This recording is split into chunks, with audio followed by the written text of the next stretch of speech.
Tere, lauatennise sõbrad, et minu nimi on Vallot Vainula. Kindlasti enamus teist tunneb mind, et kuna Eesti riigis on välja kuulutatud eriolukord ja lauatennise treeninguid enamus meist teha ei saa, kuna spordisaalid on kinni, siis jagame teiega äkki väikest füüsilise ettevalmistuse kava, mis minule on andnud TalTechi füüsilise ettevalmistuse treener Siim, millega siis viimased 2 nädalat, kui spordisaalid kinni on olnud ja lauatennise treeninguid teha ole võimalik, on TalTechi üliõpilased ennast üritanud vormis hoida. Nagu ikka, siis iga treening algab soojendusega ja soojenduseks on ette nähtud 10-15 minutit jooksmist. Et seda ma ette näitama ei hakka, et kindlasti kõik teavad, kuidas joosta ja lihtsalt katsuge iga trenni alguses ikkagi korralik soojendus teha, et kui te jõuharjutusi tegema hakkate, et siis oleks lihased soojad.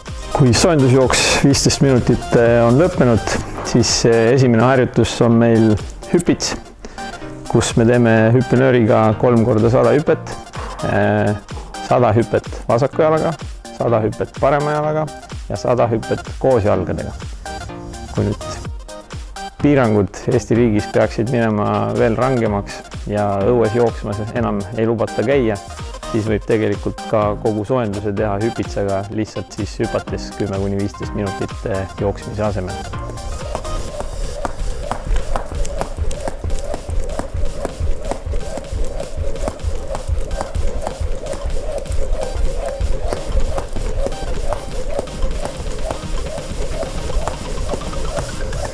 Järgmine harjutus, jõuharjutus on siis kätekõverdused.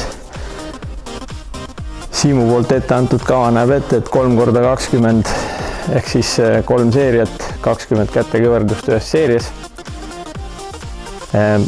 Igaüks teeb vastavalt oma võimekusele, et kui te olete füüsilise treeninguga vähem tegelenud, siis võib see seeria pikkus olla ka veidikene väiksem, kas siis 15 kätekõverdust või ka näiteks 12 kätekõverdusest alustada esimesel nädalal.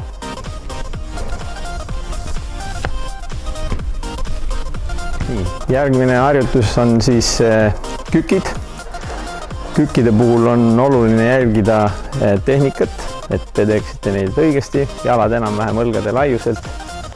Ei pea kükkima päris põhja välja, vaid enam-vähem 90 kraadini on täiesti piisav. Ja jälgige seda, et kui te kükite, et siis põlved ei läheks väga palju ette, et üle varvaste, vaid pigem nagu niimoodi, et te istuksite tahapoole just nagu pingi peale maha.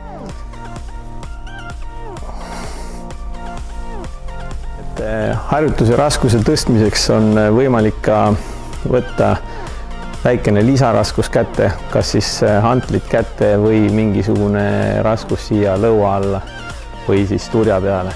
Järgmine harjutus on väljaasted ette. Ehk siis lähteasend jälle sama, jalad õlgade laiuselt. Kui te astute ette võimalikult pika sammuga ja katsuge välja astudes see jalg sinna maha panna täpselt samamoodi, et teil põlv ei läheks üle varvaste, vaid jääks ilusti jalg ees sirgelt.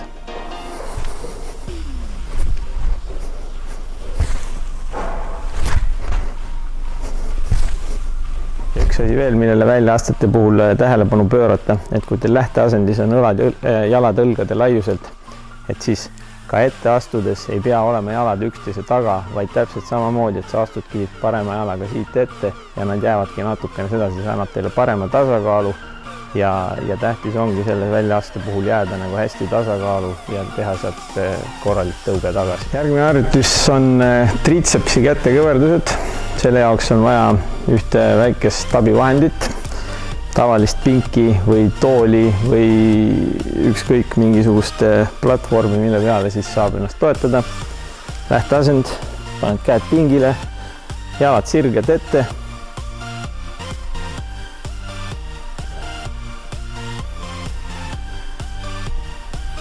Järgmine harjutus on pöiasiirutused. siin võib jälle kasutada lisaraskusi, kui kellelgi on hantleid või mingisuguseid muul kujul siis raskusi kätte võtta.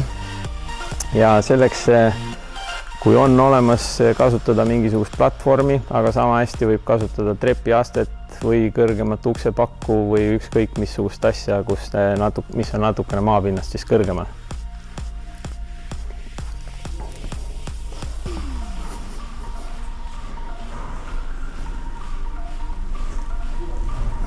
Järgmine harjutus on jälle väljaasted, aga külje peale.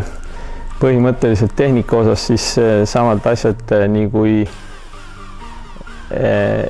ette väljaastete puhul, et ei pea minema päris maani kükki 90-kraadise nurga alla. Tehke samm võimalikult pikk ja korralik tõuge tagasi.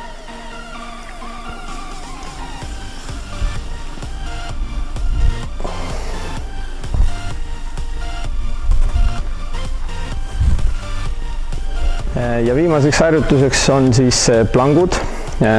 Siin on nüüd 3 erinevat planku järjest.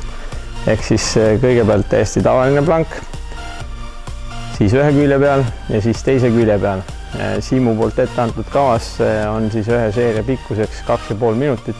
Ehk siis minut aega tavaline plank, 45 sekundit ühe külje peal ja 45 sekundit teise külje peal. Samas kõik teevad jälle vastavalt oma võimekusele, et te võite ka alustada 30 sekki, 30 sekki ja 30 sekki ja siis sealt tasapisi edasi kasvatada.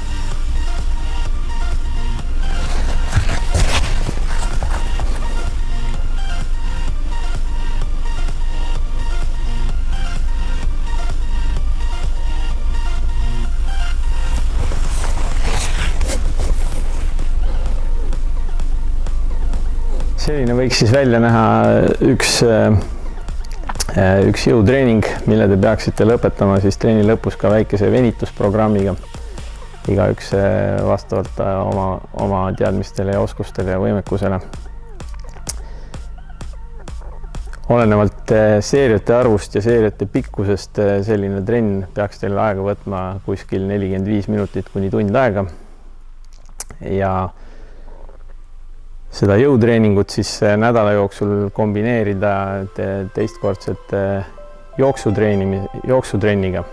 Ehk siis üks jooksutrenn võiks välja näha niimoodi, et jooksete 35 kuni 45 minutit, mitte väga kiiresti, pulsisagedus 130-140 lööki, et see on umbes selline tempo, et sa suudad näiteks kaaslasega koos joostes temaga rahulikult rääkida.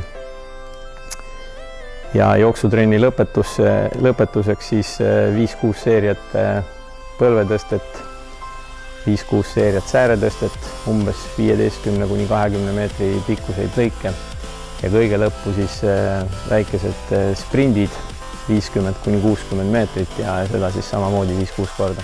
Ja siis kahte seda füüsilise ettevalmistuse trenni, ehk ühel puhul siis jõutreeningut ja teisel puhul jooksutreeningut võiks nädala jooksul kombineerida näiteks sellises mustris, et esmaspäeval teed jõutreeningut, teisipäeval teed jooksutreeningut, kolmapäeval on puhkepäev, neljapäeval teed jõutreeningut, reedel teed jooksutreeningut ja nädalavahetus on puhkepäev ja uuel nädalal alustad uuesti.